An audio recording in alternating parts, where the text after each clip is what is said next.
میں تو عفیفہ ہوں، میں تو صدیقہ ہوں، میں تو باقرہ ہوں، اور میں اے رب المشرقین وہ رب المغربین کے مقرب فرشتے، میں تجھ سے کہتی ہوں رزق من اللہ، آسمان سے میرے رزق آتا ہے اور میں اس رزق سے آسودہ ہوتی ہوں، اور میں تو کسی مرد کو بھی نہیں جانتی، میں تو اتنی پاک ہوں کہ اگر میں دامن نچوڑ دوں تو فرشتے وضو کرے، پھر تو کیسے کہتا ہے کہ تیرے بیٹا ہوگا؟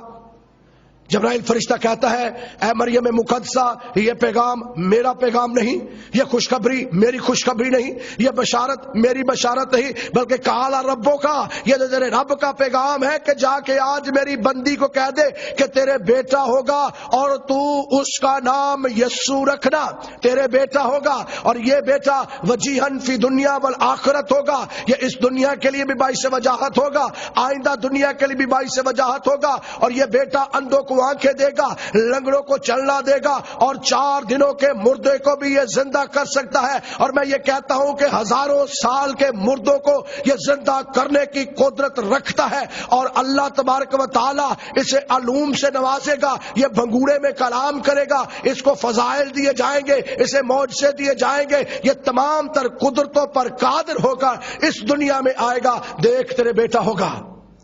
مریم صدیقہ کہتی ہے میں خدا کی بندی ہوں، تیرے قول کے موافق میرے لیے ہو، اور کلام مقدس ہمیں اس بات کی تعلیم دیتا ہے،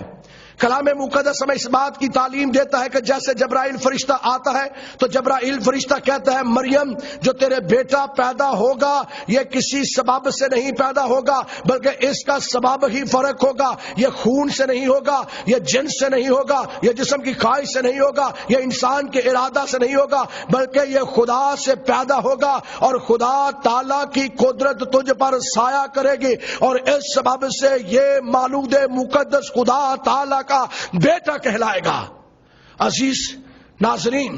جیسے ہی لفظ بیٹا، خدا کا بیٹا، ابن اللہ، سن آف گاڈ، مسیحی انسان کے منہ سے نکلتا ہے، بہت سے لوگ بلبلا اٹھتے ہیں اور کہتے ہیں نعوذ باللہ ذالکا، یہ کیسے ہو سکتا ہے؟ آئیے قرآن مجید و فرقان الحمید کا مطالعہ کیجئے، قرآن مجید کے اندر لکھا ہے کہ جبرائیل فرشتہ آ کر کہتا ہے کہ یہ جو بیٹا پیدا ہوگا، خدا نے انبیاء کو نام دیے، کسی کو خدا نے فصیح اللہ کہا، کسی کو کلیم اللہ کہا، کسی کو خلیل اللہ کہا، کسی کو زنبی اللہ کہا، کسی کو رسول اللہ کہا، لیکن نہ تو یہ رسول اللہ کہلائے گا، نہ یہ فصیح اللہ کہلائے گا، نہ یہ زنبی اللہ کہلائے گا، نہ ہی یہ کوئی اور کلیم اللہ کہلائے گا۔ اگر یہ کہلائے گا تو یہ روح اللہ کہلائے گا اور کلمت اللہ کہلائے گا۔ اور میں آپ سے پوچھتا ہوں کہ اللہ کا کلمہ اللہ سے جدا ہو سکتا ہے؟ اللہ کا کلمہ اللہ سے علیحدہ ہو سکتا ہے؟ اللہ کا کلمہ متکلم سے جدا ہو سکتا ہے؟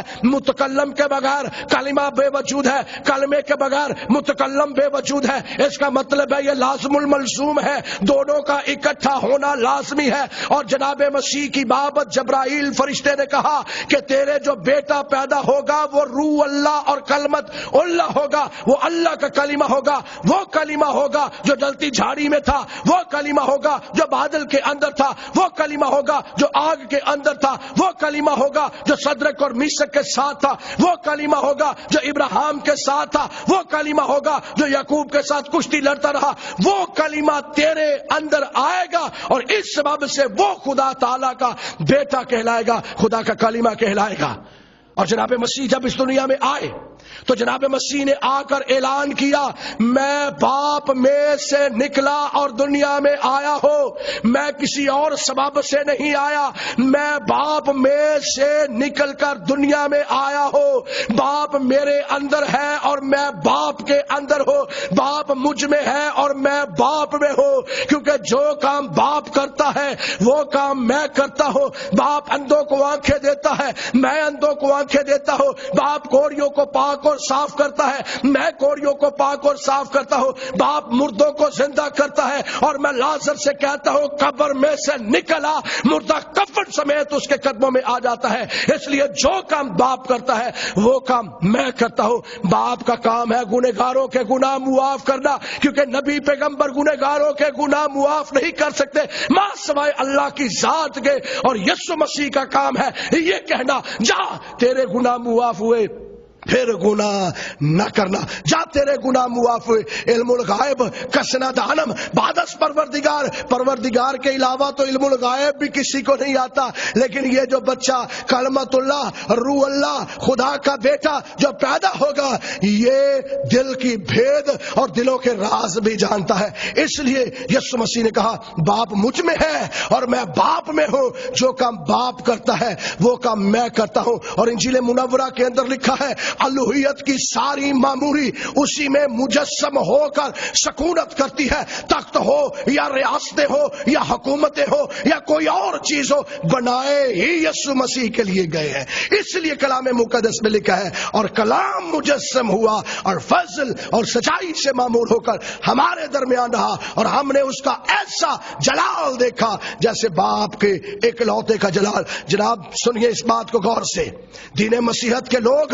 یسوع مسیح کو جو خدا کا کلمہ ہے خدا کا بیٹا کہتے ہیں کیونکہ محبت کے بعد کوئی اور ایسا لفظ ہی نہیں ہے ہمارے پاس کہ ہم اس کی الفت اس کی محبت کو ادا کر سکے. قرآن مجید اسے کلمت اللہ کہتا ہے, اللہ کا کلمہ کہتا ہے. اگر ان دونوں کو اکٹھا کیا جائے تو دونوں کا مفہوم ایک ہے کیونکہ کلمہ متکلم کے بغیر نہیں اور متکلم کلمے کے بغیر نہیں. اور یسوع مسیح باپ میں سے نکلا ہے اور دنیا میں آیا ہے. اس کا مطلب یہ ہے کہ یسوع مسیح ہزاروں سال پہلے خدا کے ساتھ جو پانیوں کی سطح پر جنبش کرتا تھا جب انسان کے لیے اس کو زمین پر آنا پڑا گویا دوسرے لفظوں